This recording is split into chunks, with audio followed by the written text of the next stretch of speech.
I'd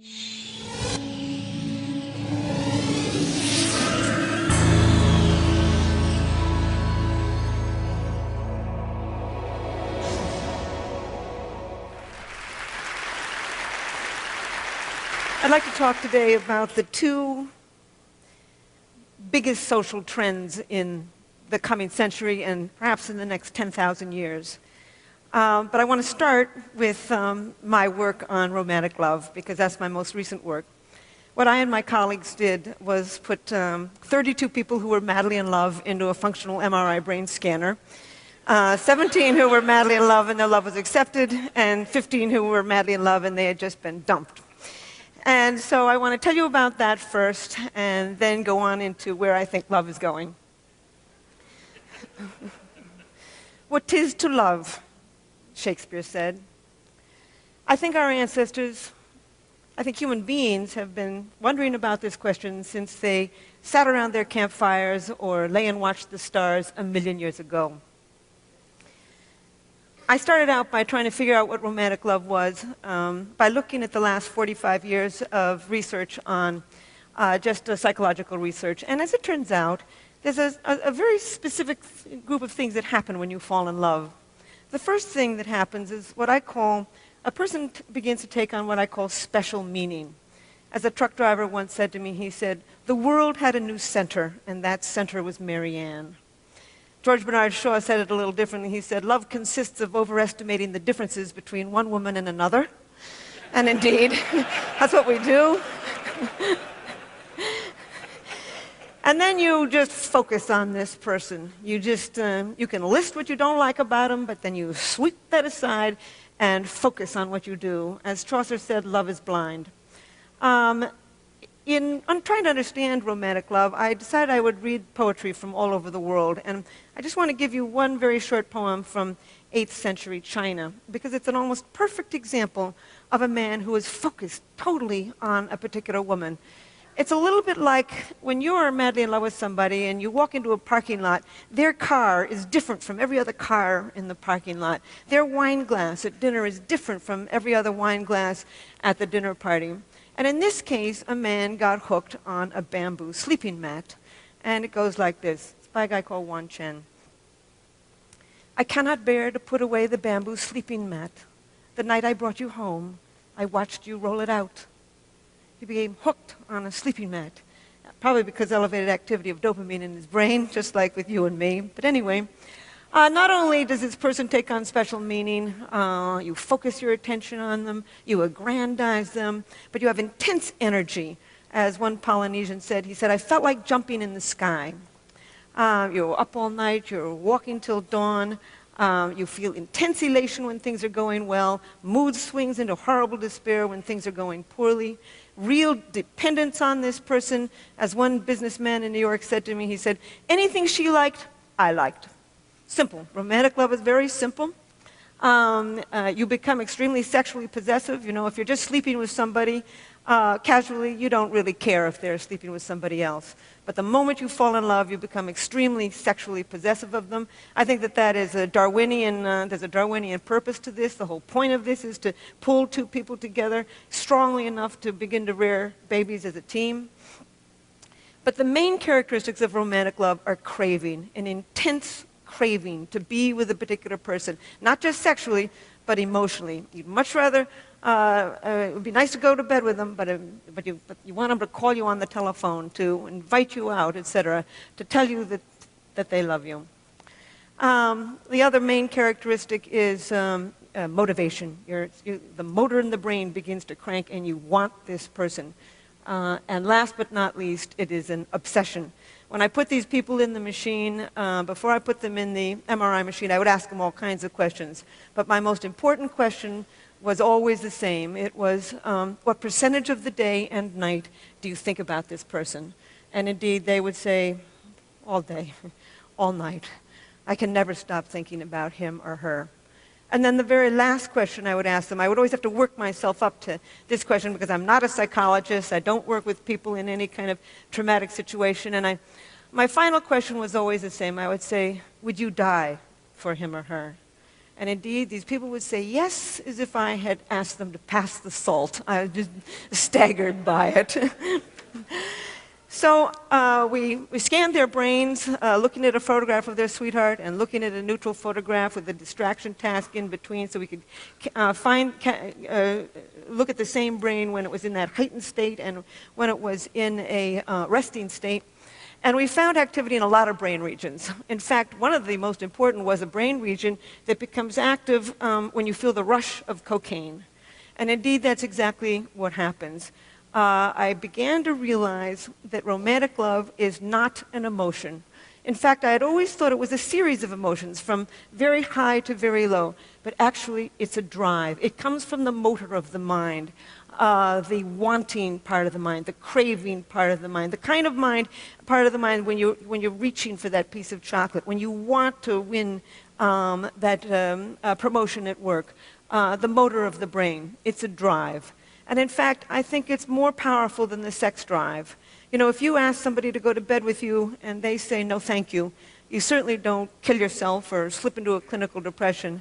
But certainly around the world, people who are rejected in love will kill for it. People live for love, they kill for love, they die for love. They have songs, poems, novels, sculptures, paintings, myths, legends. In over 175 societies, people have left their evidence of this powerful brain system. I've come to think it's one of the most powerful brain systems on earth for both great joy and great sorrow. And I've also come to think that it's one of three basically different brain systems that evolved from mating and reproduction. One is the sex drive, the craving for sexual gratification. W.H. Auden called it an intolerable neural itch. And indeed, that's what it is. It keeps bothering you a little bit like being hungry. The second of these three brain systems is romantic love, that elation, obsession of early love. And the third brain system is attachment, that sense of calm and security you can feel for a long-term partner. And I think that the sex drive evolved to get you out there looking for a whole range of partners. You know, you can feel it when you're just driving along in your car. It can be focused on nobody. I think romantic love evolved to enable you to focus your mating energy on just one individual at a time, thereby conserving mating time and energy. And I think that attachment, the third brain system, evolved to enable you to tolerate this human being at least long enough to raise a child together as a team. So with that preamble, I want to go into discussing the two most profound social trends, one of the last 10,000 years and the other certainly of the last 25 years, that are going to have an impact on these three different brain systems: lust, romantic love, and deep attachment to a partner.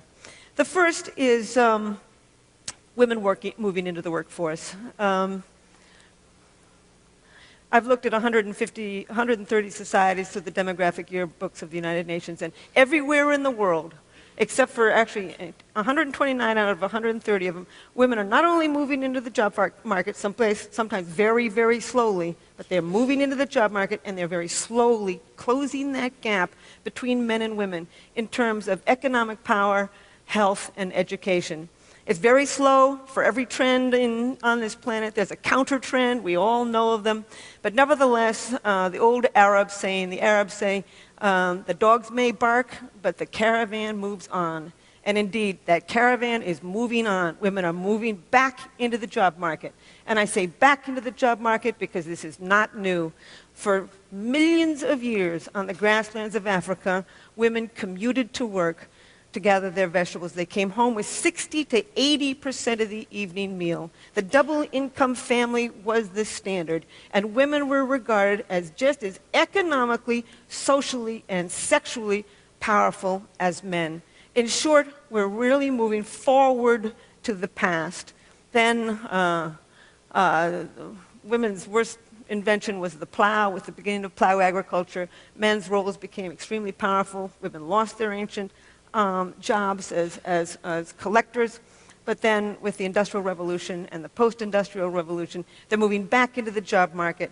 In short, they are acquiring the status that they had 1,000,000 years ago, 10,000 years ago, 100,000 years ago. We are seeing now one of the most remarkable traditions in the history of the human animal. And it's going to have an impact. I generally give a whole lecture on the impact of women on the business community. I'll only just say a couple things and then go on to sex and love. There's a lot of gender differences. Anybody who thinks men and women are alike simply never had a boy and a girl child. I don't know why it is that they want to think that men and women are alike. There's much we have in common, but there's a whole lot that we do not have in common. We are, in the words of Ted Hughes, I think that we were built to be, we're like 2 feet. We need each other to get ahead. But we did not evolve to have the same brain. And we're finding more and more and more gender differences in the brain. I'll only just use a couple and then move on to sex and love.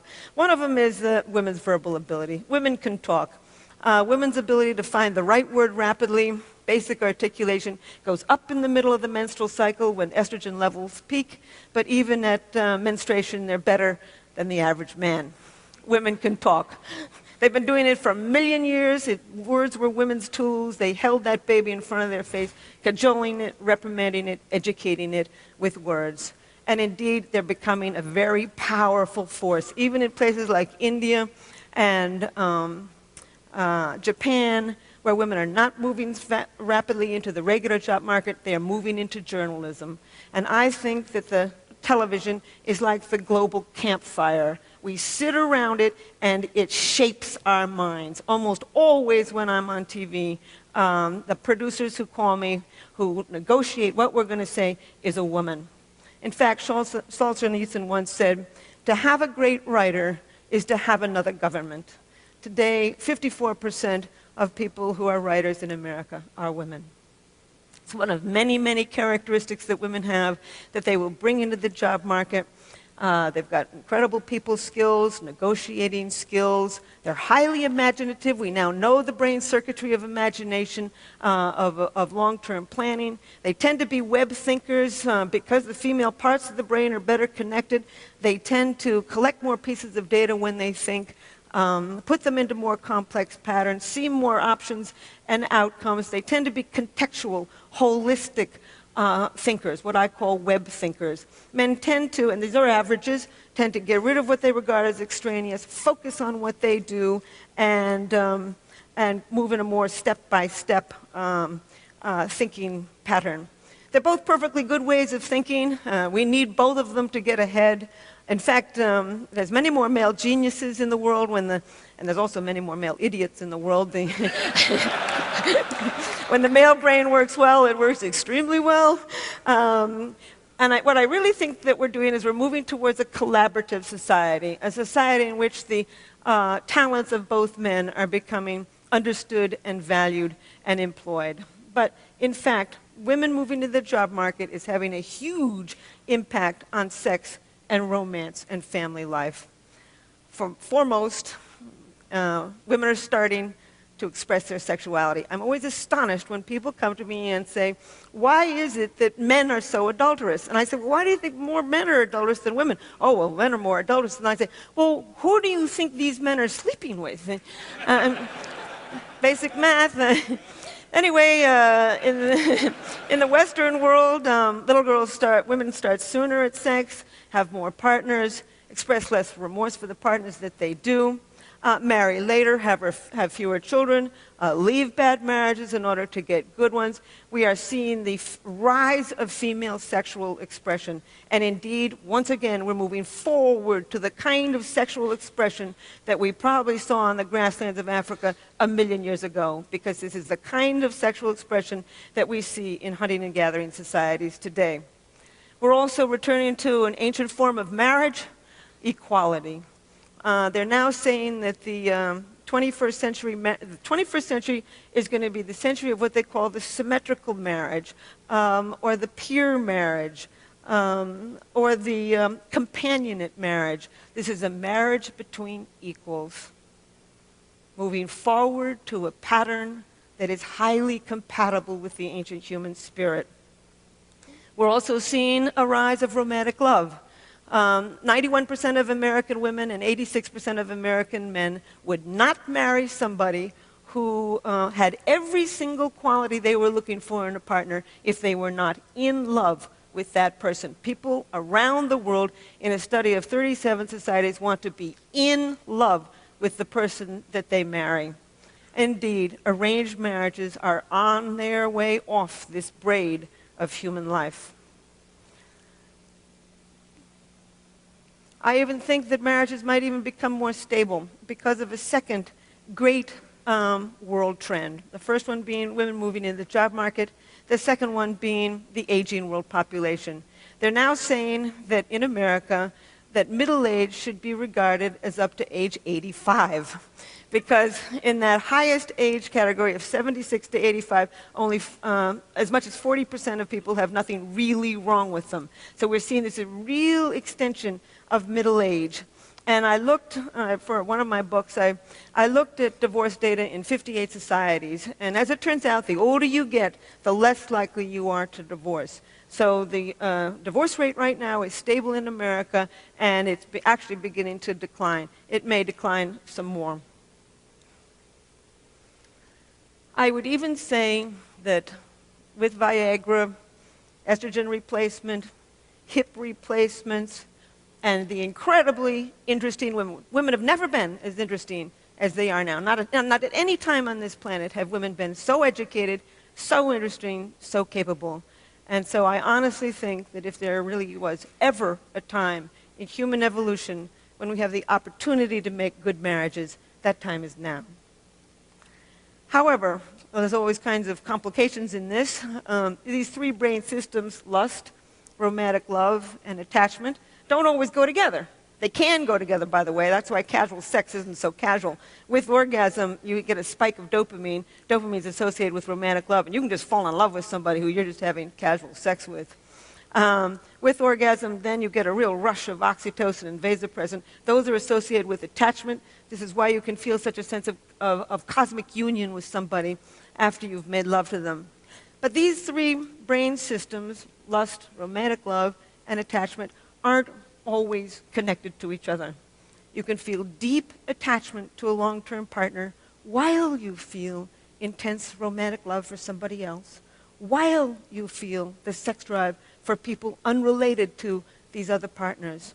In short, we're capable of loving more than one person at a time.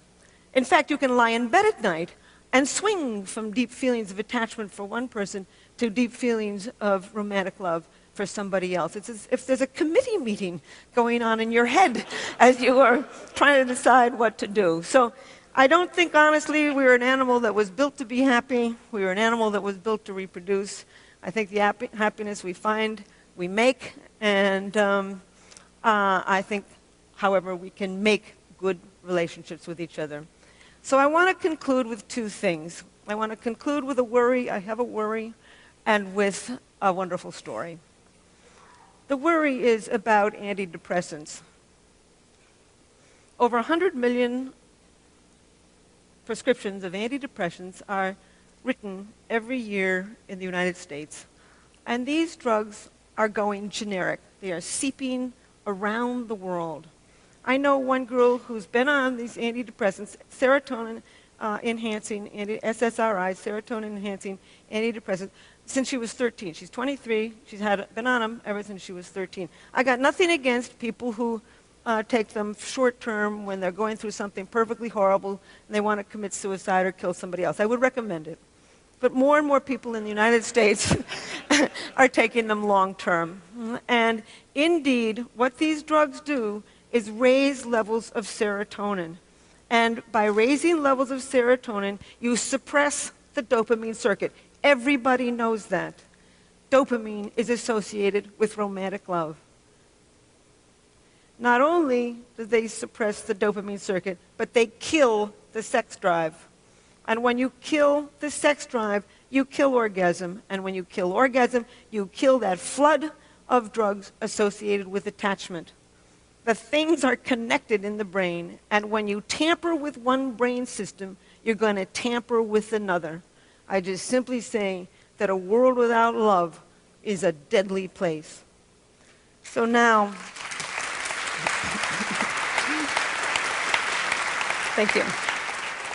I want to end with a story and then just a comment.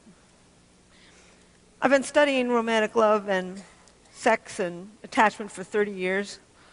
And I'm an identical twin. I'm interested in why we're all alike. Why you and I are alike, why the Iraqis and the Japanese and the Australian Aborigines and the people up the Amazon River are all alike. And about a year ago, an internet dating service, Match.com, came to me and asked me if I would design a new dating site for them. I said, I don't know anything about personality. I said, you think you got, I don't know, do you think you've got the right person? They said, yes. It got me thinking about why it is that you fall in love with one person rather than another. That's my current project. It will be my next book. There's all kinds of reasons that you fall in love with one person rather than another. Timing is important. Proximity is important. Mystery is important. You fall in love with somebody who's somewhat mysterious, in part because mystery elevates dopamine in the brain, probably pushes you over that threshold to fall in love. You fall in love with somebody who fits within what I call your love map, an unconscious list of traits that you build in childhood as you grow up. And I also think that you gravitate to certain people actually with somewhat complementary brain systems, and that's what I've now contributing to this. But I want to tell you a story to illustrate, I've been carrying on here about the biology of love. I want to show you a little bit about the culture of it too, the magic of it. It's a story that was told to me by somebody who had heard it just from probably a true story. It was a graduate student I'm at Rutgers, and my two colleagues, Art Aaron is at SUNY Stony Brook. That's where we put our people in the MRI machine. And this graduate student was madly in love with another graduate student. And she was not in love with him. And they were all at a conference in Beijing. And he knew from our work that if you go and do something very novel with somebody, you can drive up the dopamine in the brain and perhaps trigger this brain system for romantic love. So he decided he'd put science to work, and he invited this girl to go off on a rickshaw ride with him. And sure enough, I've never been in one, but apparently they go all around the buses and the trucks, and it's crazy, and it's noisy, and it's exciting, and he figured this would drive up the dopamine, and she'd fall in love with him. So off they go, and she's squealing and squeezing him and laughing and having a wonderful time. An hour later, they get down off of the rickshaw, and she throws her hands up, and she says, "Wasn't that wonderful? And wasn't that rickshaw driver handsome?"